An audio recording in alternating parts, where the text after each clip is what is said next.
Okay, so today we're talking about the 8 stages of the after-death states. So you, the immortal doer in the body, do not die. Your body dies, your personality dies, but you still remain you, and you are, again, you're immortal. So once you sort of recede away from the body and this life permanently, aka death, you go through stages. So the first stage is known as the dream of life lived stage. You can think of this as like a life review, as like, people that have near-death experiences. This is what they're going through, okay? So your life review is like a composite of the events of your life. You may be, living your precious memories, or you may be living your worst memories, but it's all based on you. It's a composite. It's not linear. Maybe people that meditate and become lucid in waking life while they're living, and they develop those skill sets, perhaps they can make it into a big narrative dream and be totally aware of it. And for most doers, they end up in this stage of reviewing their life as a composite. Then you go through what's known as the judgment, and then eventually you go through hell. And hell is a personal thing, by the way. Judgment is where, you basically enter this area and through this hallway of light, and then you enter this giant light, like this light that illuminates everything that you've done, thought of, felt, desired in this life. Basically, this light is the light of the conscious intelligence which you have borrowed to illuminate your path out of the darkness of life as you live, and sort of the darkness of this cycle, this dream of life that you have. So it illuminates all of that, and eventually you enter the hell.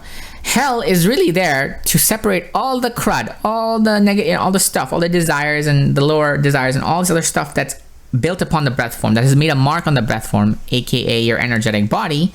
And so it's a separation process. It's not necessarily there to punish you. Actually, it's not there to punish you at all. It's there to separate the gross desires from the breath form and purify it, clean it. Think of it as like a shower, but you don't experience it as a shower. You experience it as something sort of really bad, in the sense that it's hell, right? And so, as you're going through hell, that's what's happening. Your breath form becomes purified, and you experience all of your desires without the senses to satisfy them, and you feel longing. You desire to satisfy your desires. So it does you well to practice, dealing with that when you're alive now.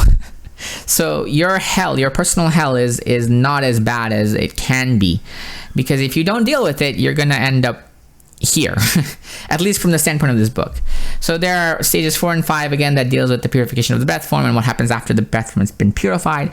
Then you eventually end up in heaven, which is your heaven. It's a personal heaven. No one else is in there, okay? All the people that you think are in there are actually made up by you. They can't be in there because, other people may not react the way you want them to, and that's not heaven. So in heaven, you will have pretty much all the reactions you could ever want. You will be the highest, most amazing, idealistic version of yourself that you thought you could be ever. Like that is what you'll be in your heaven states, or heaven state without an S. Once you've gone through all of that, you're gonna end up in the deep rest section.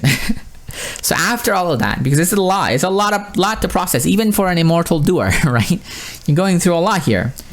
After that, you will be in your deep rest state, where you're going to rest, and eventually you're going to have what's known as the stage number 8, which is thought of life section, where you're going to be thinking about life, and eventually they'll get the Aya to vivify your breath form, and then start the process of making you come back into the physical world and live again.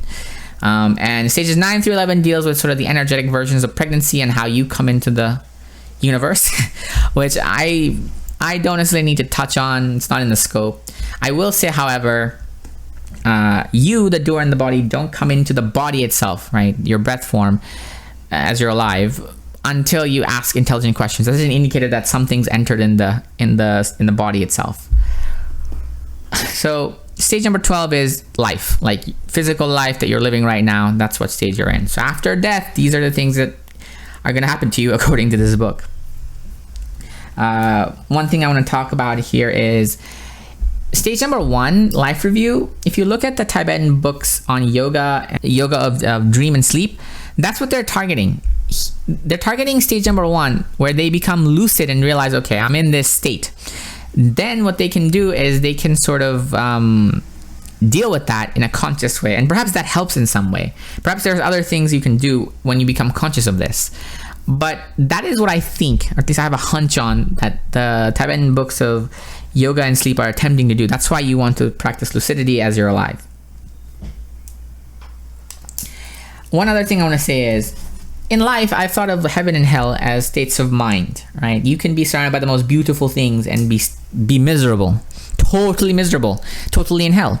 And you can be surrounded by the most ugliest things and still be in your inner sense in heaven, right? So the fact that they're saying heaven and hell exist and it's personal, and the fact that, you know, hell specifically is there not to punish you, but to separate the crud from your breath form, is really in line with the things that I think already. So a lot of my thinking, if this is the correct thought, then a lot of my thinking has been correct. So this is a good way to verify myself. And if that is not correct, then, you know, I'll probably find some other answer. But I'm really liking these two aspects of the book that they're talking about, the heaven and hell states. I really like the way that works, because now, you know, if I work on myself and meditate and do all my cool stuff, I can reduce my own suffering in hell. I could probably also increase my happiness in heaven. So this knowledge is, in a sense, actionable, right? So I like that. So yeah, I wanted to touch base on that. So heaven and hell are states of mind, and after your death, it's still a state of mind. So enjoy working on yourself while you're alive, and make sure you can reduce the suffering and increase the heaven state. The third thing I want to touch on is this book really tells you that this is all this processes that you're going through, and you're going to go through for lives after lives, countless lives, until you become aware of all of this. You're doing it in a way to grow. Think of yourself as like a caterpillar, right? You becoming aware of yourself as yourself is you becoming the butterfly, right? So it's kind of like you as the immortal doer is watching a movie, which is your life, and you're a character in the movie, right? You're the main character, but you're detached because, again, the movie ends, but you still continue, right? And you'll understand that there are different movies, right? Rom-coms, comedies, drama, action, thrillers, horror, right? But all the plots are a certain way. So eventually you'll learn, okay, I'm tired of this treadmill of experiences. I've already learned all the themes. I want to just be on the way to myself, my real self, and become aware of myself once more, you know, and not through this stage, but eternally. So the grand goal here, at least from the point of this book, is to teach you how to operate as an immortal, eternal being, which is sort of beautiful, right? Also, it's also very dangerous to learn this without having the proper context to sort of handle the knowledge. Because if you think of yourself right now as this, you may do things that are not to your interest. The grand goal is to lucidly work with life, right? Lucidly learn your lessons and go forward. The goal here is to understand it in this sense, in this sort of, okay, I'm growing up, basically, right? And that's quite beautiful. In one sense, this is true, because this is what I've seen in life. In life, I've grown from childhood to now my adulthood stages. And in eternity, I may grow from, you know, living life to life to life to life to having my eternal life restored by fixing my breath form and all that, provided that most of that is true. One other thing that I want to tell you is a lot of philosophies will say a lot of things, but until you can experience it for yourself, don't give it too much credence. I give this a probability / confidence rating of, say, 7.5 to anywhere to 7.9 to 8 out of 10. But a lot of things may be mismatched. So again, it's okay to have doubts, but once you understand it from your perspective, once you are on the path, you will know. And that's where we're going to stop today. Thank you so much for listening. I'll see you in the next one. Bye.